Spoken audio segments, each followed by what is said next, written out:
Good morning to all the healthy foodies out there.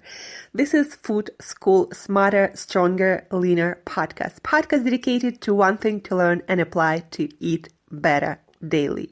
I'm your host, Angela Sharina from Create Yourself That Today, your personal nutritionist, your personal health and wellness coach, your personal fat loss guru, food detective, diet experimentator, and researcher, and just someone with a lot of passion and obsession for healthy eating, healthy food, healthy diets, everything and anything we put on our plates and in our mouth in order to hopefully feel great, look amazing, and perform the best on all levels. And today, guys, I'm very excited to release another episode of Expert on Air with amazing human being Yemeni Mesa, who's been behind the genius of Quest Nutrition on a mission to end metabolic disease, making healthy food as delicious as they make you feel. Yemeni Mesa is right now a director of No Foods, the company on a mission to replace all the grain products like your favorite pasta or pizza or donuts, and of course cookies, one of their most popular and famous product. Company who wants you to enjoy your familiar foods, but without all the negative health consequences that eating processed grains and processed sugar can cause, like metabolic disease or obesity or heart disease, or even things like Alzheimer's or dementia. Processed sugars, processed grains can cause all kinds, if not all of them, diseases of our generation. Yemeni Mesa has been on his personal journey dedicated to, healthy eating, figuring out the best way to eat, to exercise, to feel the best, look the best, perform the best on all levels. He looks like he's about to step on stage to compete as a pro bodybuilder at any point right now. Anyway, amazing conversation. You're going to learn a lot about healthy eating, fake healthy eating versus real healthy eating. You're going to learn a lot about ketosis and ketogenic diet and what it's all about, how to start your keto diet the best way, what mistakes to avoid, how to get super shredded through keto diet, intermittent fasting, fasted workouts, certain kind of cardio, anything and everything in between. Lots and lots of cool stuff you're gonna be learning on this episode. So without further ado, let me introduce to you Yemeni Mesa and start this amazing conversation.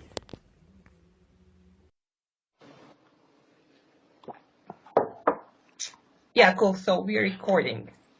All right. Again, thank you, Yemeni, for coming as a guest on Food School podcast. Really appreciate your time. A little bit about you and why I'm so excited to have you on the podcast. So I know that you've been involved with Quest Nutrition, helping to build, this amazing brand to end metabolic disease, to help people end metabolic disease and eating their food, enjoying their food, and at the same time looking and feeling better, healing their metabolism. And now you are the president of No Foods, that also help people to eat better and feel better and be better, enjoying their foods, and on a mission to replace all grain products and familiar foods that people love so much, like cookies or pastas or cereals or donuts and things like that. And what I especially love about you is you really look the part, like you know something about nutrition. You look like you're about to get on bodybuilding stage at any moment. So that's, that shows that you know your metabolism and your biochemistry and you practice what you preach. They say that whatever you eat in private, you wear in public. So that's a great saying, by the way. Yeah, I mean, I love it. And, you were a representation of that. And I love your post on Instagram, about keto food. And a lot of our listeners are into keto, into keto eating, into low carb eating, and basically improving their metabolism to look amazing, feel amazing and perform best on all levels. So tell our listeners more about you, about your history, where you're coming from, what you're passionate about. Sure. Oh gosh, where to begin? So first of all, thank you for having me on, and I think you really did an awesome job of describing all the things that we're doing here at No Food. So I think my job is done. Thank you. You said it so well already. I do have a passion for this, and I truly enjoy the world of health, nutrition, and fitness, and it's been a lifelong passion from the time I was a little kid. I was obsessed with trying to find a way to make my muscles bigger, and all the way through the times that I was a teenager and competed as a bodybuilder. And today, as someone in my approaching late 40s, trying to find ways to remain youthful and energetic and active. So it's been a part of me all along. And then I've just been really fortunate that what I do for a living is in the realm of my passions. So it's been, whether by design or default, it's most of my career has been spent in food and primarily trying to bring healthy foods to market. And you mentioned Quest and the mission to end metabolic disease. It's pretty giant goal for like a bar company to even fathom the thought of tackling this epidemic known as metabolic disease in all its forms. But it was a mindset that we believed internally in the company, and it's something that we set out to do, not as some grandiose dream that cannot be accomplished, but rather we knew that systematically we could tackle the food categories that are mostly consumed by people today. And you mentioned earlier, most of them are made up of grains and glutens and sugary things, and they're just not the things that were designed to thrive off of. I guess we could live off of them, but you can't really thrive off of those types of foods. So the real bummer is that those things taste amazing, and they're in many ways, very pleasurable and addictive, and part of our culture and part of how we celebrate special holidays and occasions and things like that. So it's not easy to do away with things that don't immediately feel like they're causing health issues, and yet give us such immediate gratification and pleasure when we eat them. So the whole notion of a protein bar that could potentially help end metabolic disease came about from that notion that there are foods that maybe if we can make a really healthy, not a fake healthy, but a truly healthy version of the junk foods that we most love, then metabolic disease would be a choice at that point. It would no longer be, you would have that only if you chose to eat the really bad stuff. So no is just an extension of that whole concept in a much broader way. So what Quest has done really well with in like the candy bar, protein bar segment, and now tackling like chips and pizza and stuff like that, we're really looking at everything that's kind of bread-like or baked. So bread in really all its forms. And I think when we think about carbs, probably one of the things that people most regret having to give up is some form of bread product. So finding a way to bring those things to market, and rather than have them made out of grains and gluten and sugar, but rather have them made out of healthy fats, proteins, and fibers, yet have them taste like the sugary stuff that we love. That's what we're on a mission to do. Yeah, and it's amazing mission because I know that you eat really simply, and I myself eat simply too. But I know that a lot of people, a lot of our listeners want to have those foods also, fun foods or foods that they're used to, but still being healthy and not compromising their metabolism. Well, let me tell you, I do eat very simply, and I'm definitely probably more disciplined than the average person. But I'm a hardcore foodie, and I truly, truly enjoy food. And if it wasn't for the bad consequences that come from eating ice cream and pizza every day, I probably would eat ice cream and pizza every day because it's just so yummy. So I I don't want to live in a world where all I'm eating is like eggs and bacon and avocados, as much as I love those things.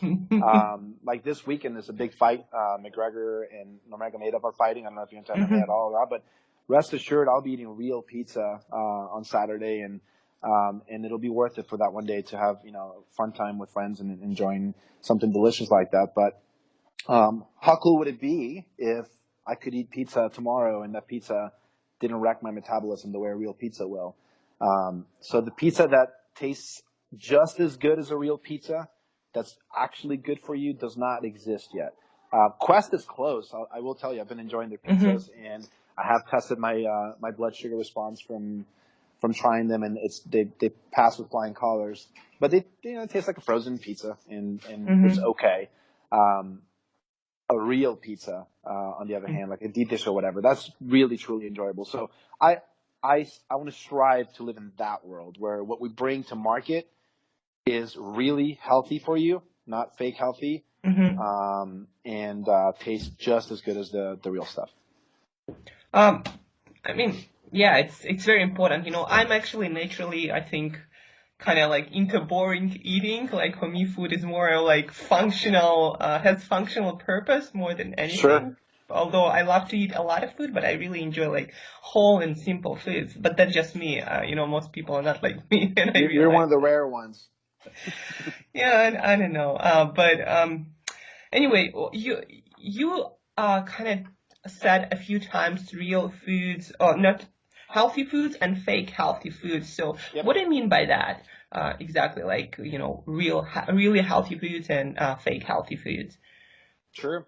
Well, maybe you can put food into three groups. The foods that we know are junk food, and because we know they're junk food, we try not to eat them all the time.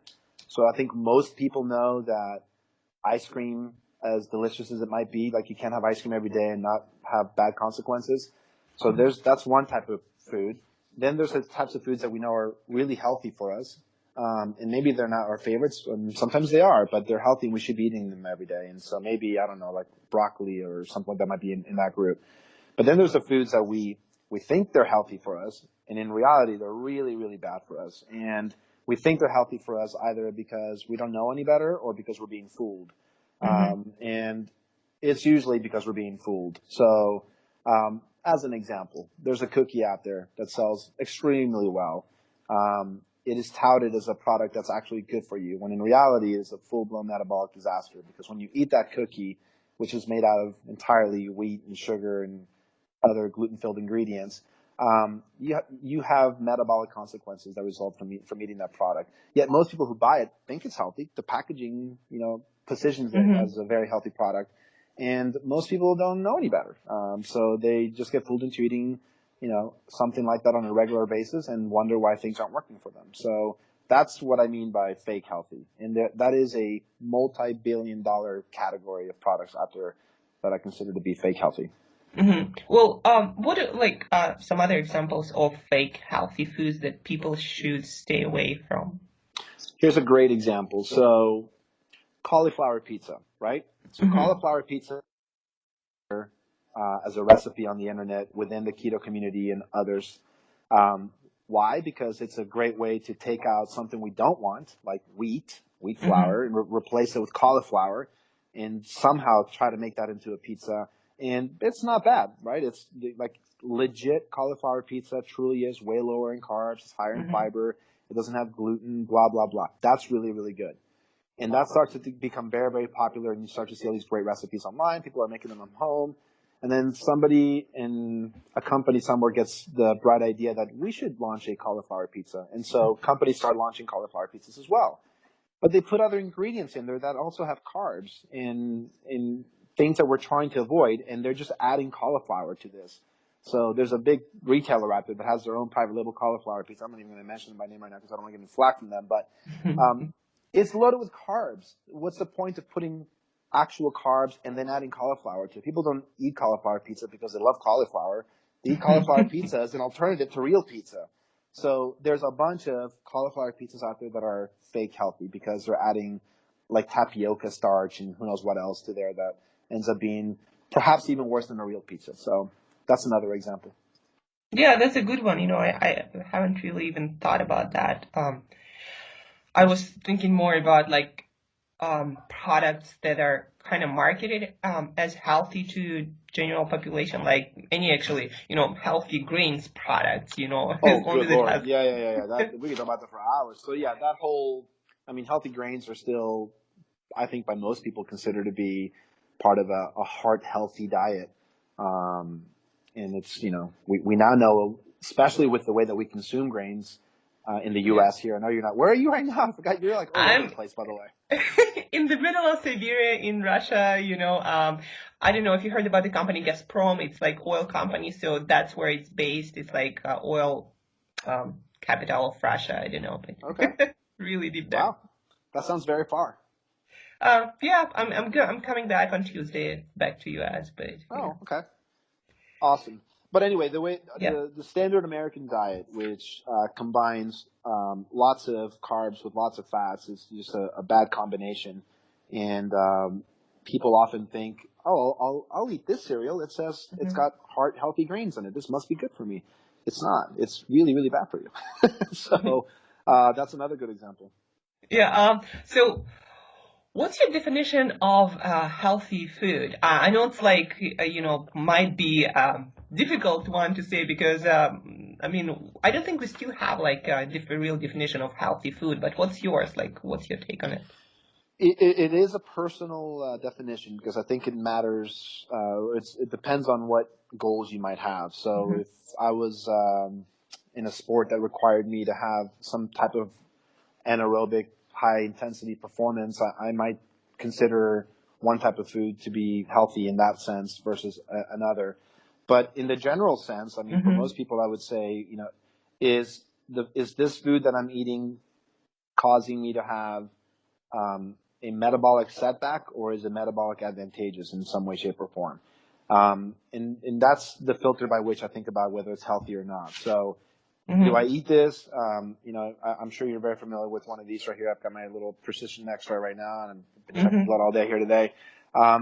If I eat something and I get a significant blood sugar spike from it, or if it completely wipes out my ketones, then I'll have to think twice about that food and think about, all right, is there something that I'm mixing it with that's causing a bad reaction, or is it the food itself? So I'm looking at those two things: ketones and primarily blood glucose.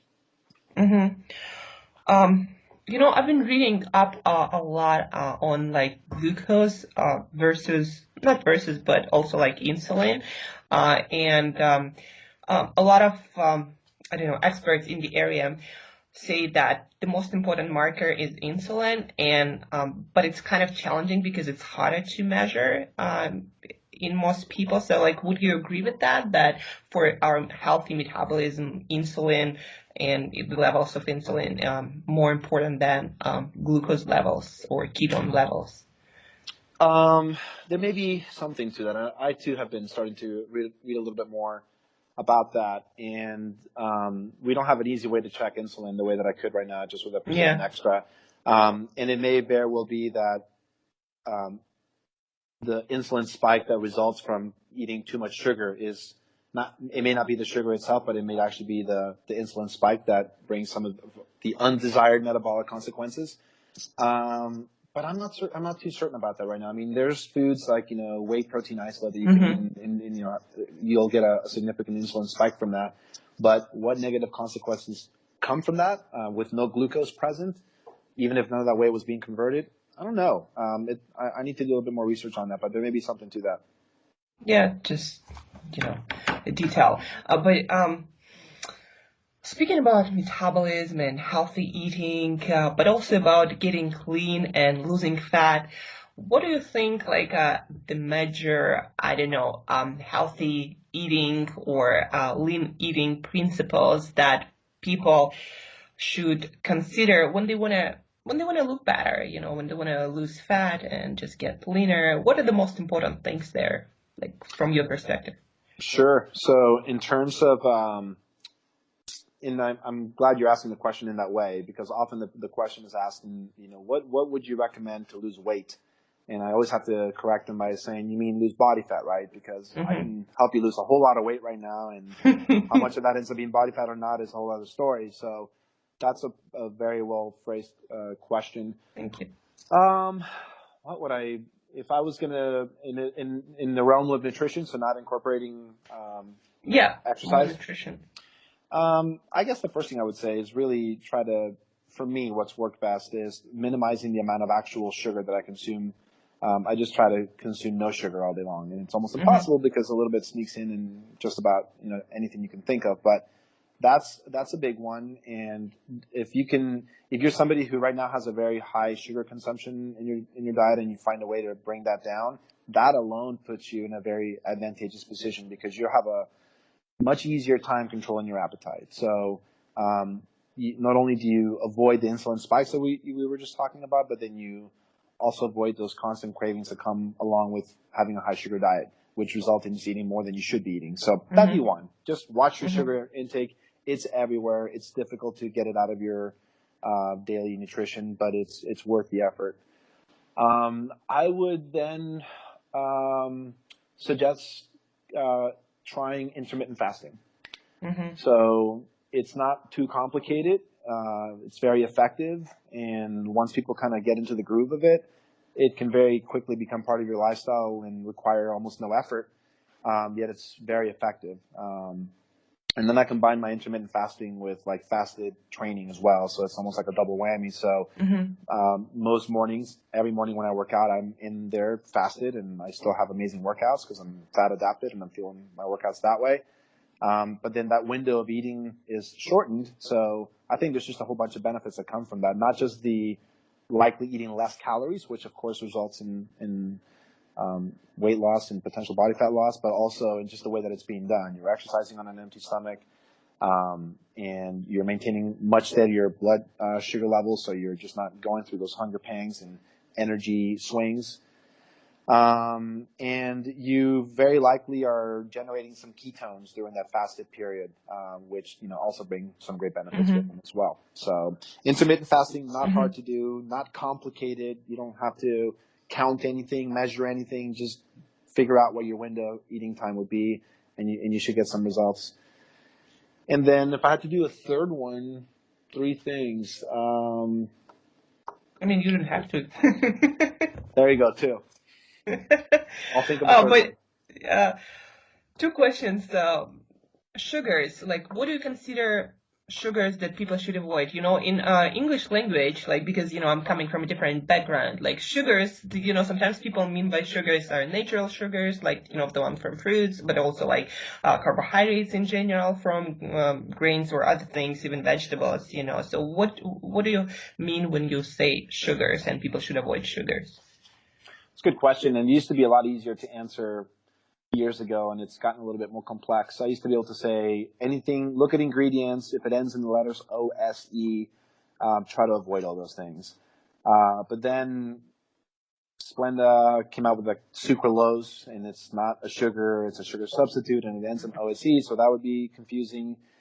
And then there are now sugars like allulose, which although it technically is a sugar, it doesn't behave like one at all. So if I were to say avoid all sugars, I'd be wrong, because there's some that actually are advantageous. So I'm specifically referring to simple sugars that very quickly convert to glucose in your bloodstream and have a high glycemic response. And so just about most fruits fall into that category, with a few exceptions. And a lot of starchy foods, which may not start out as a simple sugar, do have a high glycemic response and do convert very quickly to glucose. So just avoiding all of those. And I know that those are some of people's favorite things in the whole world to eat, but they're the ones that have the most sugar in them. And whether sugar is natural or not, by the way, that doesn't mean a whole lot to me as it relates to the impact it has on my metabolism. So while it's true that if sugar comes along with some fiber or some other foods, it can kind of slow that down. So yes, I'd rather eat sugar from an apple than sugar from a candy bar from that standpoint. But both would knock me out of ketosis, and both are going to bring glucose into my bloodstream, which I don't want. So. And for most people, like, what do you consider acceptable amount of, not necessarily sugars, but carbs, since they all kind of like the same when it comes to like starchy foods or fruits, considering how they convert it into sugar anyway in our body. Like, what's the acceptable amount for most people? Sure. Well, that definitely varies based on the individual. Some people manage carbs a lot better than others. It varies a lot by what you do and your activity level and whether or not you're doing some sort of a performance sport. If you're doing like basketball would be an example, you're going to use a lot of fuel, during a long practice or whatever. So that person's going to get away with a higher carb consumption than somebody who wouldn't be doing that. And I also, by the way, when we're asking like what's the right level, I definitely differentiate between a net carb and a non-net carb. So some carbs, maybe it's too general a definition, but some carbs are just primarily fiber and they don't convert to glucose. So I'm not going to really count those. And I do have a lot of vegetables in my diet. You've given me some crap before about not posting enough vegetables on my account, but I promise you I have a giant salad every night. So I don't count the fibrous carbs. I wouldn't count allulose. It is a sugar, but it doesn't convert. So, my amount, so mine fluctuates, depending on the day of the week. I do fluctuate my carb consumption, but most of the days it's under 25 grams of net carbs. Most of the days. Sometimes on the weekends, I relax that and either have what I'll call a refeed day where I eat more better carbs, like carbs that could work for me just to help replenish glycogen stores and kind of reset hormonal levels. But then there's other days like this coming Saturday where ice cream and pizza. Yeah. Carb refeed day.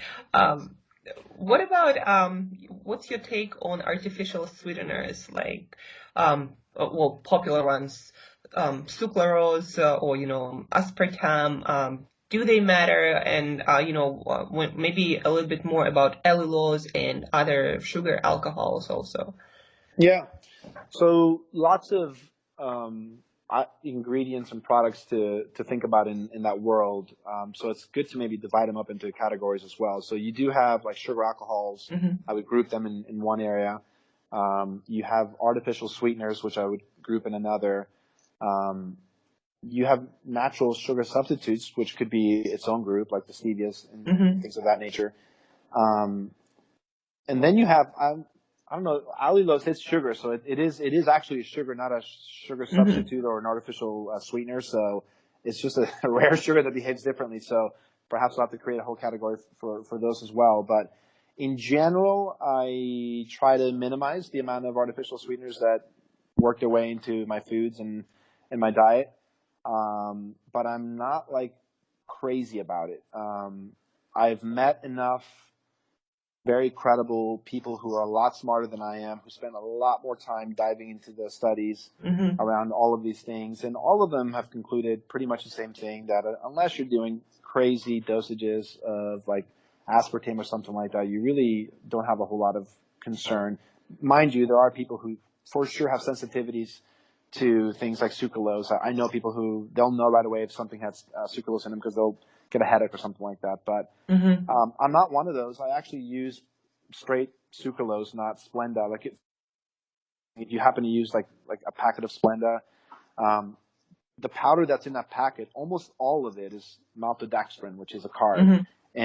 But a little speck is actually sucralose. Sucralose is incredibly potent in terms of how sweet it is, and you have to use literally minute quantities of it just to sweeten like a cup of coffee. And I actually just dip a stick into the little tub of it that I have and just grab a few grains, and that's more than enough. So I do try to minimize them, but I'm not too concerned about them in terms of their consequences. I will say though that there's maybe more and more evidence out there, or maybe more data coming out about the impact on gut biome by some of these different products. And so I've got more research to do there. I'm curious about where some of that is going, especially the more that we learn about how important gut biome is and everything that it impacts in our body. So. Yeah, cool. I mean, on the gut research, I've just recently read, the obesity code and a few other like studies that show that a lot of artificial sweeteners, sucralose and aspartame specifically, they raise insulin levels because gut bacteria digest those sweeteners. They don't raise blood sugar right away, but they do raise insulin levels, and that can contribute to obesity. And they also talked a lot about statistics that even though, for example, amount of Coke consumed, Diet Coke, compared to regular Coke is about 40 something percent, the obesity doesn't go down just because it's diet. So they also speculate that, artificial sweeteners might not be that great for people who are trying to lose a lot of weight and treat their metabolic issues. So. I'd wonder what that mechanism is or why that might be happening, because you think about that, right? You have somebody drink a regular Coke loaded with high fructose corn syrup and however many calories come in a regular Coke, and then a Diet Coke, 0 calories. And so yet whatever study you were looking at is showing no difference in weight loss. That's fascinating. That's fascinating. So there's things to look at in there. Is the Diet Coke causing somebody to be hungrier and now they're just eating a lot more food than they would have eaten otherwise? Or is it tied to the insulin response that you were just talking about? That's fascinating. Yeah, I mean, I'm also very excited about, future research. But for my, personal example, I know that whenever I exclude all the sweeteners, even, things like stevia, I stay leaner much easier, not necessarily because of sweetener itself, but also my cravings, my hunger, everything just goes down. I have no cravings whatsoever when I have no sweet taste. So that's It's interesting you say that. So the way that I approach it, so I make every effort in the world to eat only whole foods, but because I have a crazy hectic schedule sometimes, and there's times when I'll be traveling for days at a time, there's times that I'm literally surviving off of keto snacks of all sorts, our products here and a whole bunch of other people's, and I'm hitting all my macros and I'm getting everything that I'm supposed to be getting in, but you don't feel the same and you're not as lean, and there's something to that though. So I don't know, I'm not sure what it is, but after it's all said and done, there's no replacement truly for whole foods. Yeah, you mentioned traveling and, your hectic schedule, and probably a lot of people are kind of in the same boat as you are when it comes to business and eating healthy. So when you're really busy or when you travel, what is your, recipe, I don't know, for healthy eating or your routine? What do you do? Intermittent fasting definitely comes in handy for those situations. So I'll end up fasting more when I'm traveling than when I'm home, just because the alternative is eating a bunch of crappy food everywhere. But if I'm going keto and I'm traveling, it's really not that hard. Any restaurant that I go to for breakfast is going to be able to make an omelet with avocado, bacon, and cheddar. So that's not difficult to find. And then anywhere I want to go for lunch I'm going to be able to find a burger with no bread and avocado, bacon, and cheddar. And then dinner that night, if I'm traveling somewhere and meeting with whomever, not hard to find a steakhouse or somewhere where you can get a good piece of meat. So traveling and staying keto is not difficult, but I tend to fast more when I'm traveling just for that reason. And when you're not traveling, when it comes to intermittent fasting, what's your personal, routine around intermittent fasting, and what would you recommend to most people who want to get into it and get the benefits of it? I'll answer the second question first. My recommendation is to find a way to fit it into your schedule so that it's sustainable. So I've worked it out so that I can get a workout in while being fasted and have my eating window work around my work schedule and that sort of thing. So, and I do accommodate this based on what's going on from a day-to-day basis. So it's not super strict every single day, but for the most part, probably not going to eat my first meal until 8 a.m. or somewhere around then. And then last meal should be at 7, but I usually let that sneak past 7 depending on how strict or not strict I'm being. And then that would be the last meal. On the weekends, I'll do it longer. So I do like postponing my first meal on Saturdays as long as possible. Sometimes that's all the way up until maybe dinner. And it works just fine. So. Okay. Cool. So during the week, it's like, well, 12, 14 hours or something like that you Yeah, I shoot don't for eat. 14, but it's between 12 and 14. Okay, cool. There was a And keep in question I mind, want. like that's the sustainable mode. Like if Uh-huh. I want to be stricter, get leaner, do something like there's ways I can ratchet that up and take it to a point that not sustainable for a long period of Mm-hmm. time, but obviously results, you have better results. But what I said earlier, you have to find something that's sustainable. And so when I do it that way, there's almost no effort being put into it. It's just part of how I'm going about my day. Yeah, and what would you say is a good like intermittent fasting protocol for people who are trying to lose the most fat, I guess, but also like who are into weight training, maybe not hardcore weight training, but who do weight training. So what do you think as like the hours or like should they do like fasted workouts and then fast? Should they have certain amount of hours that they fast usually? Like what do you see working for most people? Um, So the way that I described I do it now works. It's pretty effective. So I'm not Mm-hmm. naturally lean, but it allows me to stay pretty lean throughout the year, and I don't have to do a ton of cardio and sit on stand on the treadmill Mm-hmm. for hours on end every day to have abs and be lean. So thank goodness for that. So I've managed to figure out how to, through keeping my carb intake really low, and intermittent fasting in the way that I did, and then working at the timing of the workouts.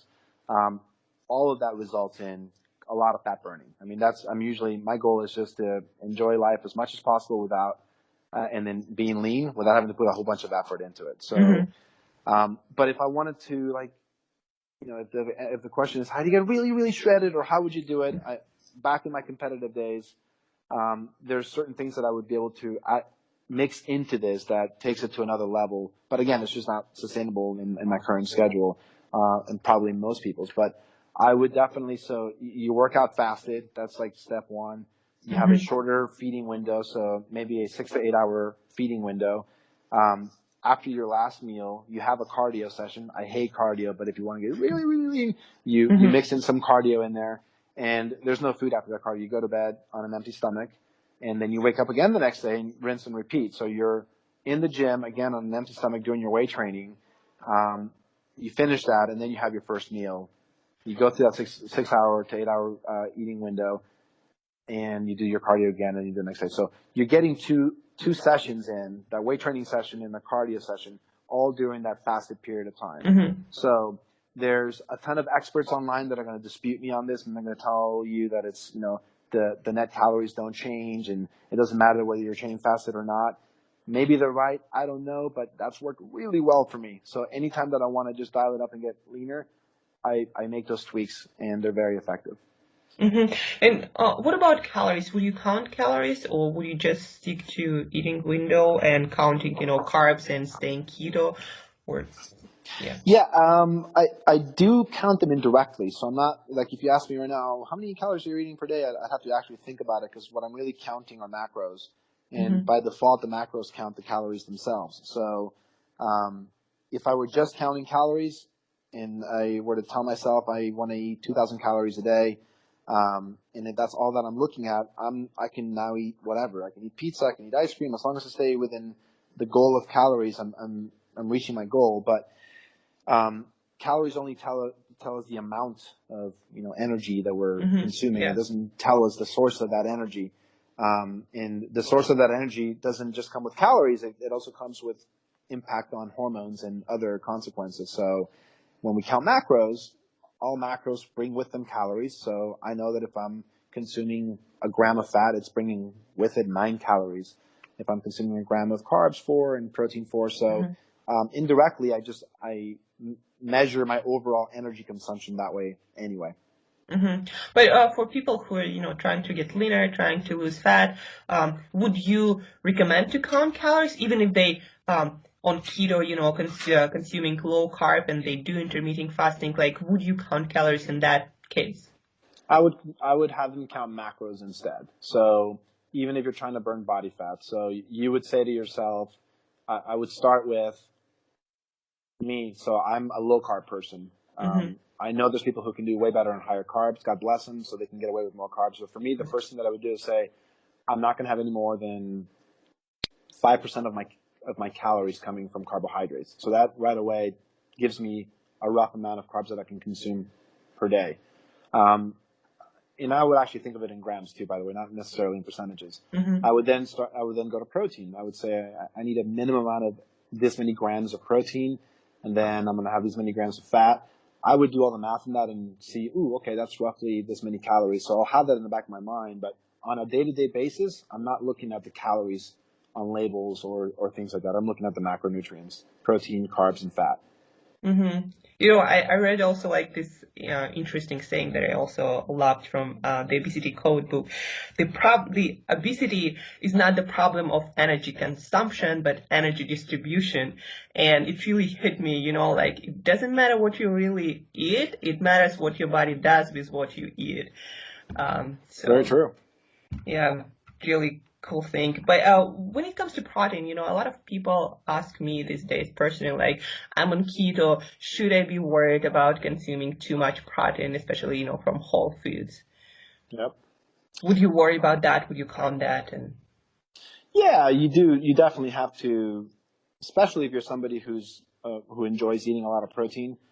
So if you're coming to keto from the bodybuilding scene where you're used to consuming tons of protein shakes and lots of chicken breasts and lots of eggs, that is going to be way too much protein to get into ketosis. So, and I'm sure most of your listeners are familiar with how we can convert protein to glucose in the body if we have too much of it. So for that reason, we do have to keep an eye on it. And the very first time that I went on a very extended keto phase, I did about 7 months with no cheats, keto the whole time.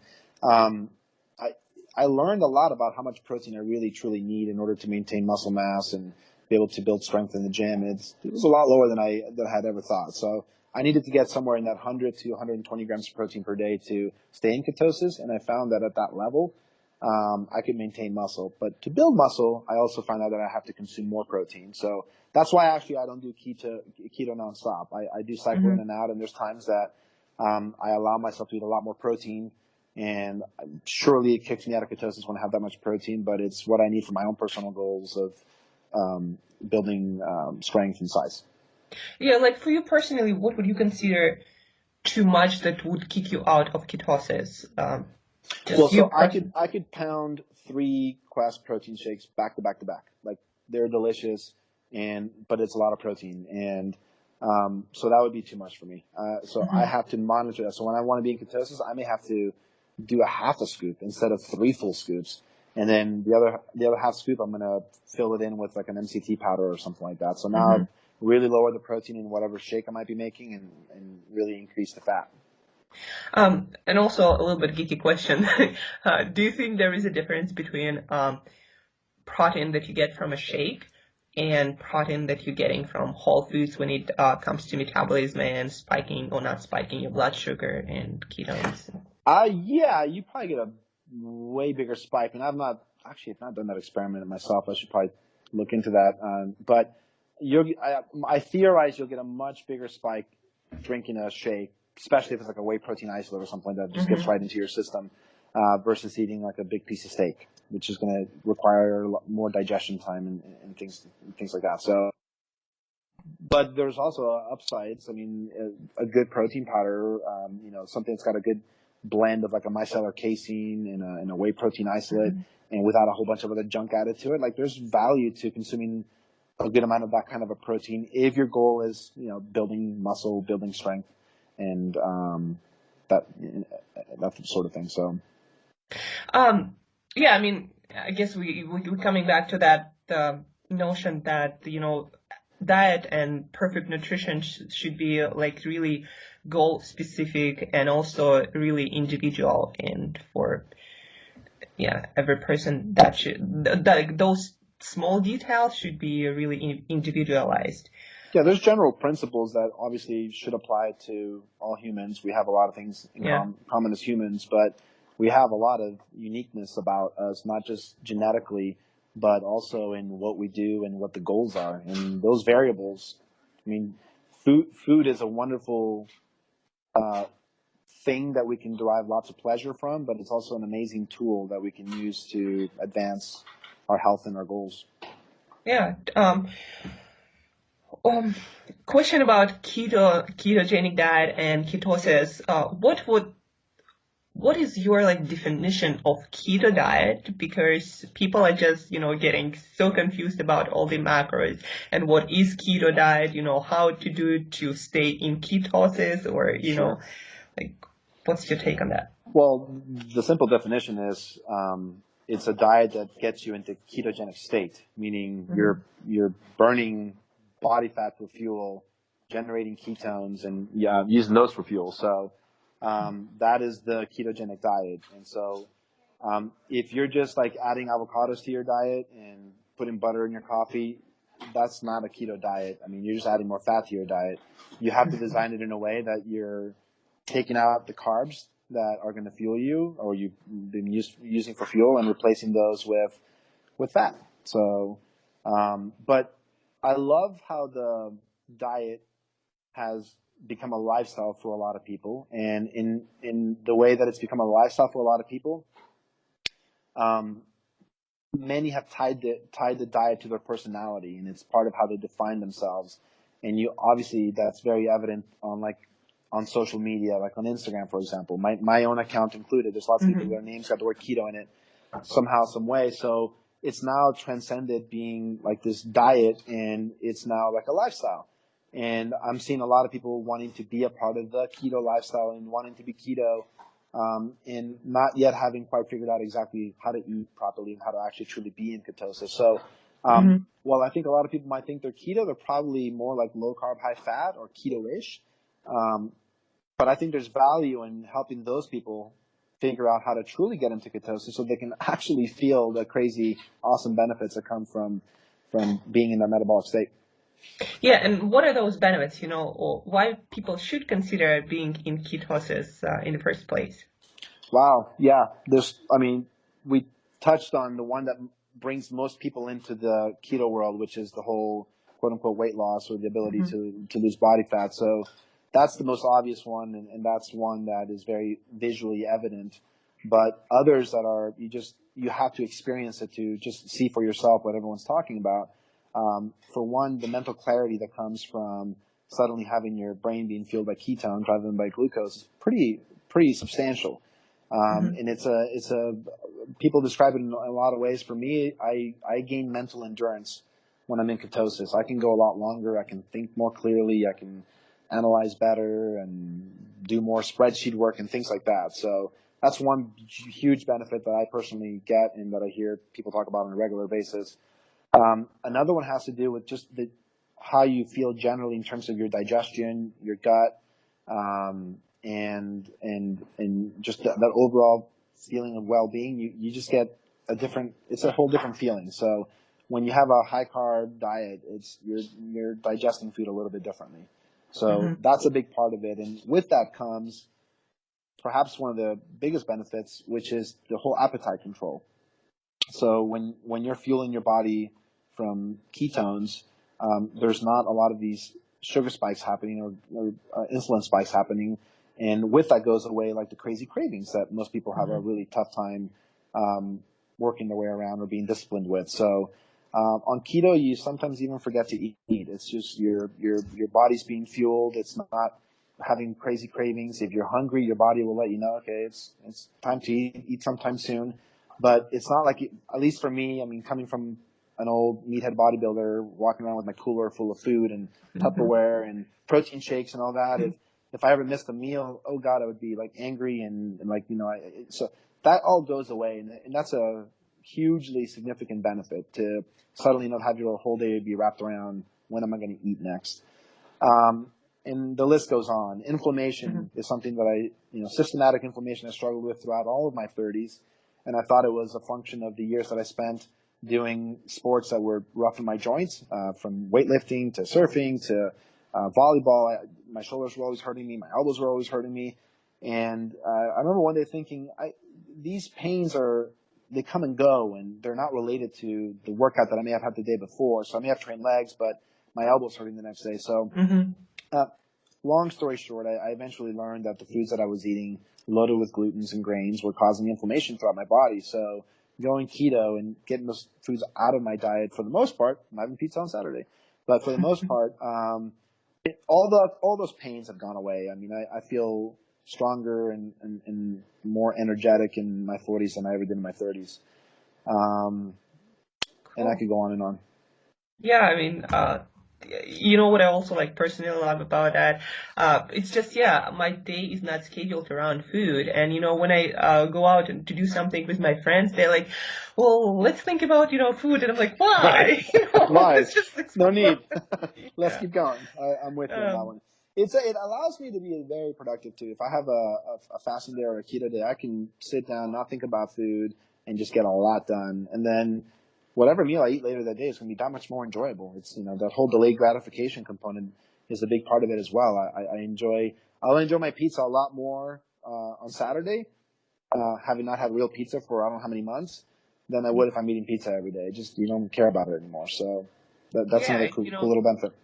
if you eat it every day, it kind of loses its like specialness, and really, you don't really enjoy it anymore.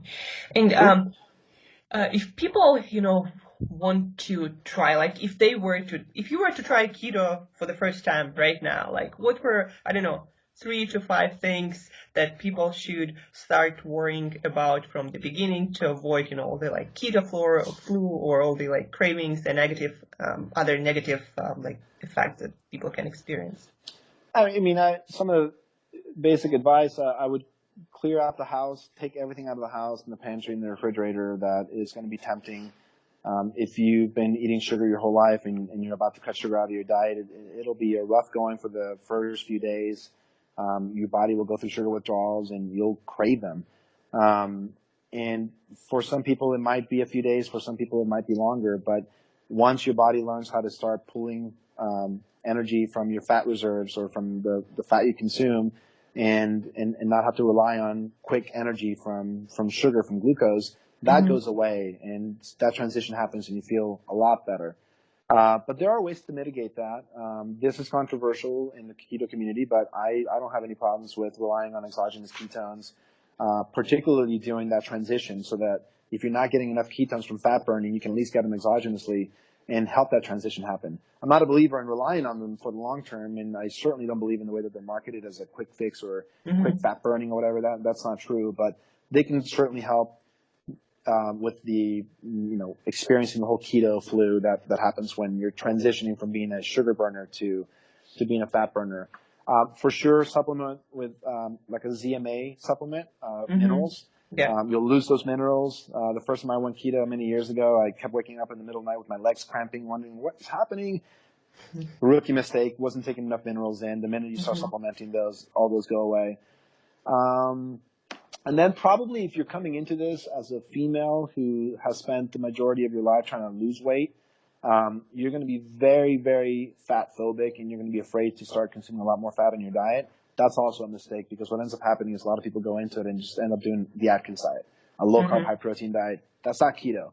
You have to eat the fat. You have to get the majority of your calories from fat so you can make that transition to fat burning. Yeah, otherwise you're gonna starve. Yeah, totally.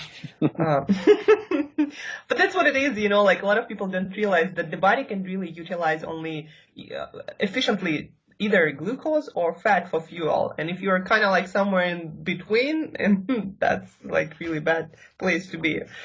Very true.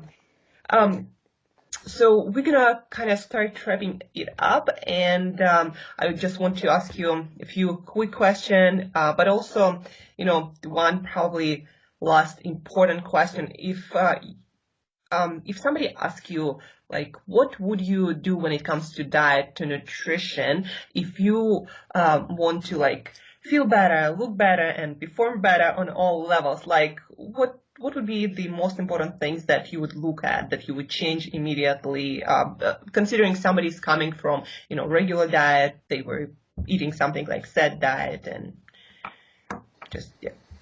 I would, understanding that people have busy lives and crazy schedules and not the ability to prepare meals and eat exactly what they would want when they would want it. I would say find a way to reduce the amount of sugar and grains that you're eating in your diet. And if you're starting from a point where that's all you've been eating, maybe you start with 3 days a week. I'm not going to have those foods, and the rest of them I'll eat whatever I want. Just so you can at least start to build the tolerance for going without some of these things, and even the benefits of how you feel when you don't give in to a craving and you make it on the other side of that, and you just feel better. So at least start building the ability to do that, and then go from there. If you're already starting from a healthy spot where you've been you're disciplined, you've been eating a certain way, you've been regimented about it, and I just want to go keto or whatever, then gosh, there's so many great books. I would literally just get one of the many great books that are out there that kind of walk you through the whole process of, here's what you buy at the grocery store. Here's what how you measure your blood, and on and on. Maybe I'll plug the Ketogenic Bible as perhaps one of the good ones that just covers it from A to Z. Okay, and a few rapid fire questions that I'm gonna ask you real fast, and you should answer them without thinking. Ready? Okay, I just took my headphones on because my phone is gonna die on me, but here we go. I'm ready. Okay, so breakfast or dinner? Oh, wait, hold on a second. Now I can't hear you. How do I do this? Let me see how much battery we have here. I'm getting no sound. Speaker off. Oh, here we go.